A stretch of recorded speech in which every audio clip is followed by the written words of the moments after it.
Hi, all. Welcome to ENG 102 Introduction to Literature. I am Professor Tina Good, and I really hope that you are going to enjoy the text that I selected for us to read this semester. Um, I've chosen a few texts that we will be looking at with an eye towards the characters and their sense of self as they struggle to define who they are within their cultural context, within, the places and the people that surround them, and all of those things that constitute what they are living in and how they exist. We will consider such paradigms as, power, whether or not they are dominant or marginalized within the culture, and how these things might affect who they are and who they think they can be. How do they change as a result of experiencing life events? We will be therefore examining the complexities of what it means to be human within these stories. What does it mean to be a hero, a monster, a member of a community, a father, a daughter, a leader, etc.? My hope is that by analyzing these texts in this way, we will develop a deeper understanding of how complex humans are and can be. Perhaps even develop more empathy, not only for ourselves, but for those who perhaps have different experiences from our own. We will be looking at major characters, but more importantly, I think, those characters who have less of a voice or maybe even no voice in these texts. We will be considering what is on the page as well as what is not on the page, who is included and who is left out. What do these things suggest about the cultural context within the story and within the time that the story was written? Um, what it means to be humans within this paradigm. We will, of course, also be developing our interpretation skills, our analytical skills, and learning how to write our interpretations and our analyses. I will be hosting optional weekly Zoom sessions. I hope, of course, all of you are able to attend so that we can not only discuss the text, but connect with one another. In order for me to continue hosting these Zoom sessions, however, there will need to be at least regular in attendance 7 students.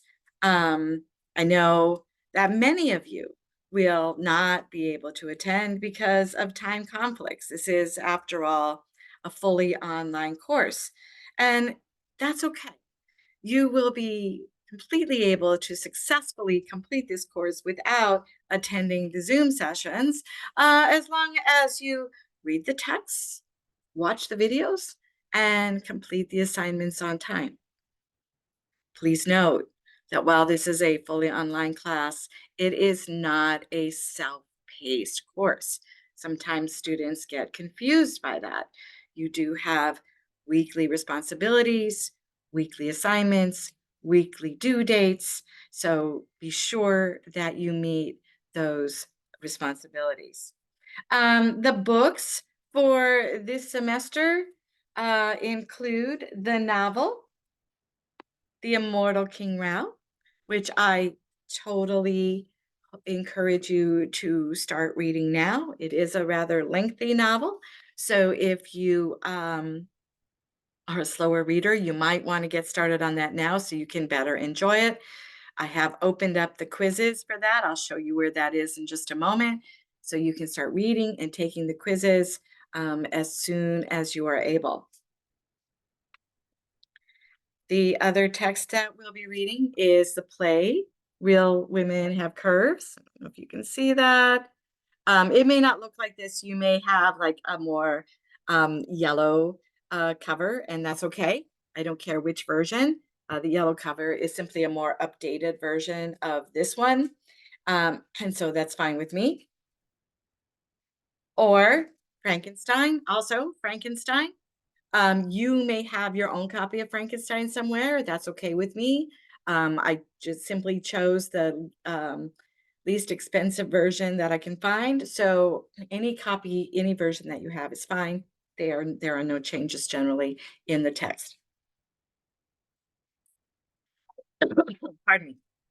We are also reading the Thanksgiving play. I don't have my copy of that. I do know that it is already available in the bookstore. Um, and so be sure to get those 4 texts. All the short stories and poems that are outside of those texts, I will be posting links to them on Bridespace, so you will not have to buy an anthology for those.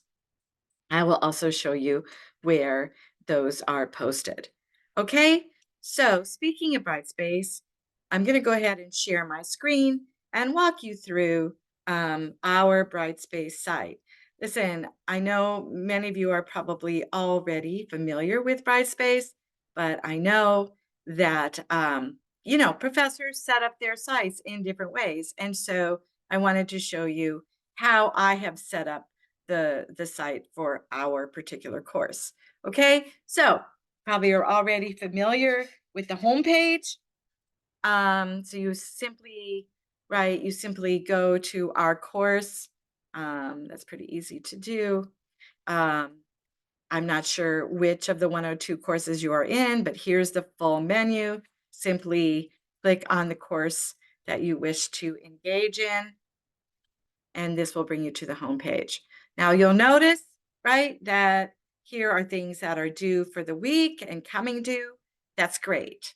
But please note that this is not a complete list. And if you rely only on this list, you will miss things that are due. Okay, so while this is handy, please note it is not a complete list. It only lists those things that are going to be graded on Brightspace. Also, here are the announcements. You see, I've already posted one announcement for you. And these announcements, depending on how you set up your notifications, should also go to your email. This will be the place where I communicate with you as a whole class on various issues, including what is a reminder of what is coming due, as well as other things that I find important to communicate to you as an entire class. Okay, now the guts of the course, however, are under content. This is the top toolbar, so when I'm sending out instructions, just know this is the top toolbar, this is the left toolbar. Okay, all right, so you click on content on the top toolbar, and this brings you to the entire course, right? So here is the syllabus, and this is simply gives you a Microsoft Word version of the syllabus. However, I want to point out that everything, almost everything, I think everything, is on the syllabus is also posted under course information, right? So everything that's on the syllabus, you can also find here under course information, right? So the required text, you would go here. This is posted on the syllabus, but also posted here on Brightspace, okay? So you don't have to print out the syllabus and have a hard copy. Everything will be posted here on Brightspace, okay? Let me just go over a few things. For example, if you go under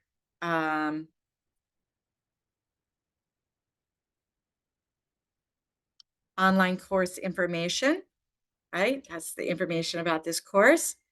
You'll see everything from the syllabus is here, okay? Including my office hours, okay? And essentially, I do hold face-to-face office hours, which is posted on the syllabus. Um, but I encourage you to, when you want to get a hold of me, if you can't meet with me face-to-face, which probably most of you can't, you can email me. That is the best way to get a hold of me. I check my email regularly for the quickest responses. Email me on Mondays and Wednesdays between 10 and 5, and I'll get back to you right away.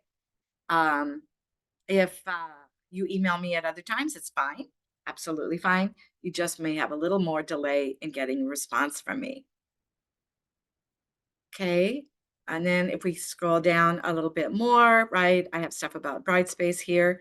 But I did want to show you this, that if you are interested in getting the Brightspace app on your phone, right, this is the icon that it looks like. Brightspace app is free. And students do seem to like it. It does not replace the use of your computer. There are many things you cannot do on the app that you must do on your computer. But it does send you notifications depending on how you have set it up for when I've made changes to the course, or I've updated the course, or I've posted your grades, or there's a new assignment or something like that, right? And so it's kind of handy to have. Students do seem to like it. Email, as I said, the best way to get a hold of me is through email, and email me um, from 10 to 5. But also, guys, remember that I teach a lot of courses, okay? So when you are emailing me, make sure that you include ENG102 and your CRN number so that I can easily look you up and answer your questions better. I simply just will not respond if you don't include these things in your subject line. You can include other things in your subject line, but make sure that these are there. Also, please note, do not email me through Brightspace or send me instant messages through Brightspace, right? I've used it before. It's just too confusing. And so I am not responding to any emails sent through Brightspace. Instead, you must send it through your SUNY Suffolk Outlook account. We are not allowed to respond to emails that come from your personal email accounts. So make sure that you use your Suffolk emails when emailing me. Put your ENG102 and the CRN number, and then I can get back to you as quickly as possible. Just note that I do not check email on Sundays. This is when many of your assignments are due. So I encourage you to get a head start on those assignments, because if you have a last minute question for me on Sunday, I'm not checking emails on those days. Okay. Okay.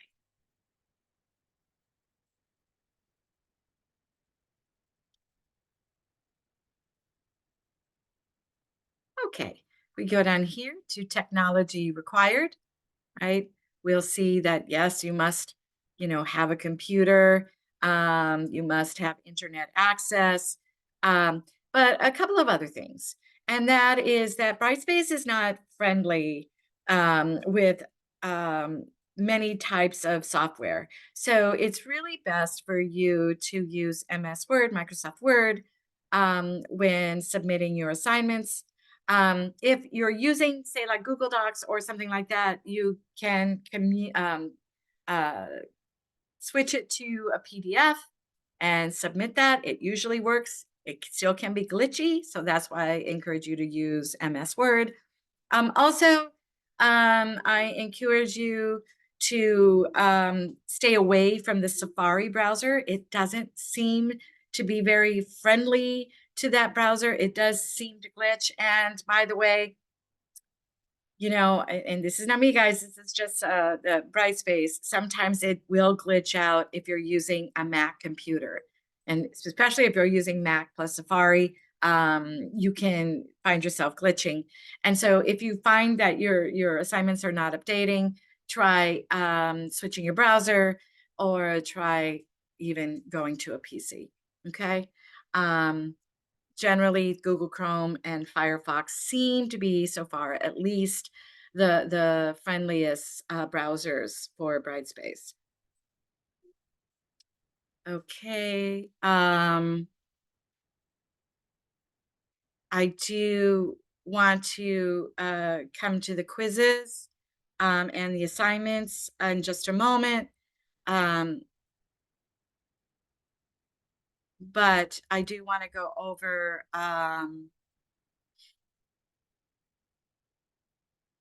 the Thanksgiving play.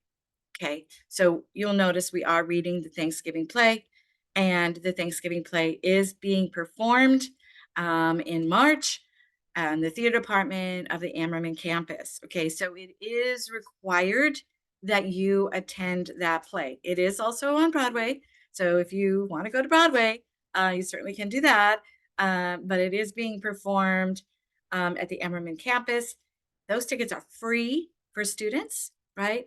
But you do need to reserve them in advance. So be sure to make accommodations in your schedule so that you are able to attend at least one of the performances on the Ammerman campus. Again, that is a requirement of the class. All right. Moving on then. I want to go to extra credit, which of course is not a requirement of the class.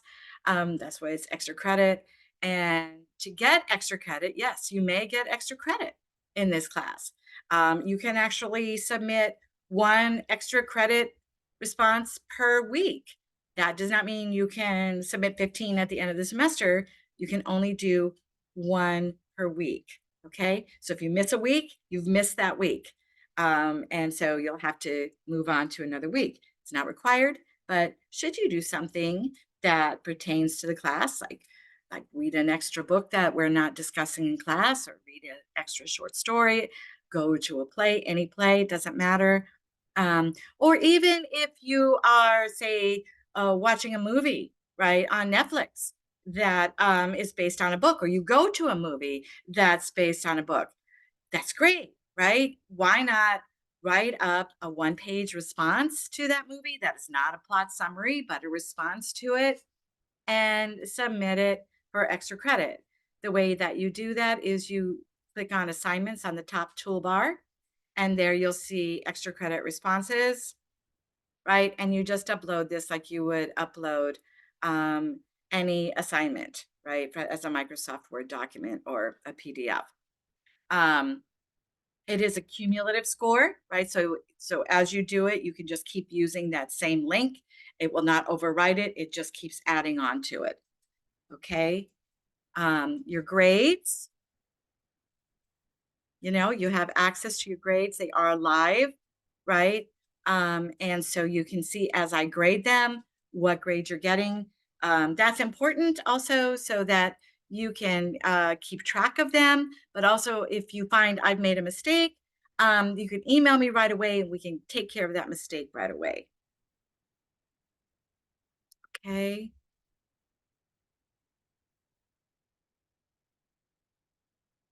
Okay. I've posted here under Zoom sessions, I've posted the link. So this is the same link throughout the whole semester. You'll notice there are many requirements to getting attendance points for the Zoom sessions. So be sure to look through those. You have to have your camera on. You can't be doing other things while the Zoom session is going on. You must engage and speak at least once. But again, most students love these Zoom sessions. They find them very useful. So I hope you'll be able to attend. And like I said, this is the link that will be for all the Zoom sessions this week. Again, if we fail to have regular attendance of a minimum of 7 students, I will discontinue having those Zoom sessions. Okay.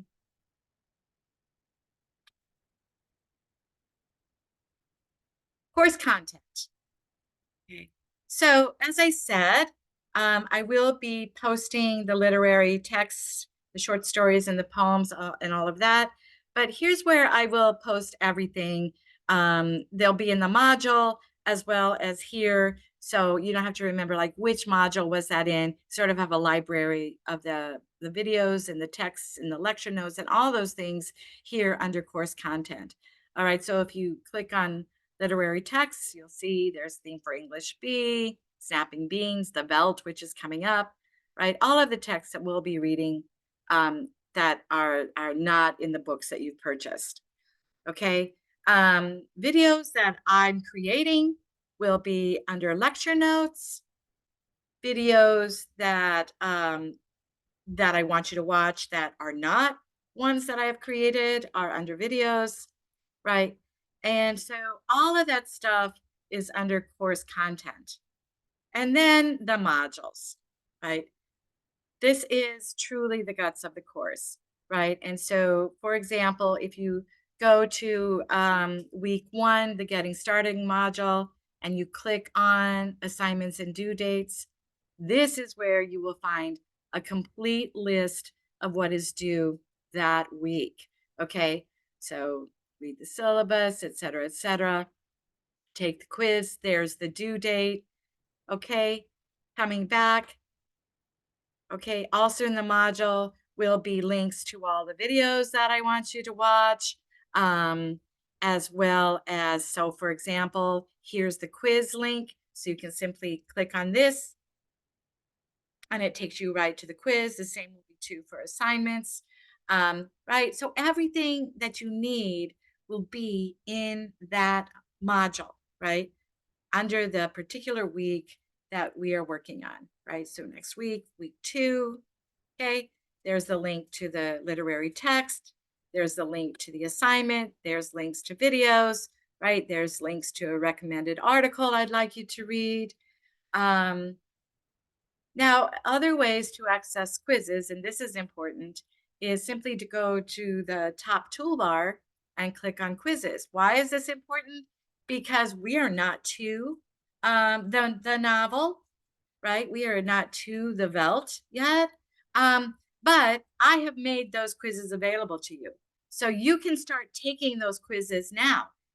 Quizzes are not timed, right? They are open book. They are not meant to trick you. They are meant to guide your reading. So as you're reading, you can be taking these quizzes. I have already posted them. So you might not find that under the module yet because I haven't opened it up, but you can find it under the top toolbar for quizzes. This will also be true for assignments, right? As I open them up, maybe they're not, the module hasn't opened up, but I've opened up the assignment. Okay, so I think that about sums up the things that I wanted to share with you in this opening video. But if you have any questions, please feel free to email me and I will get back to you as quickly as possible. I am looking forward to working with all of you this semester. Have a great time.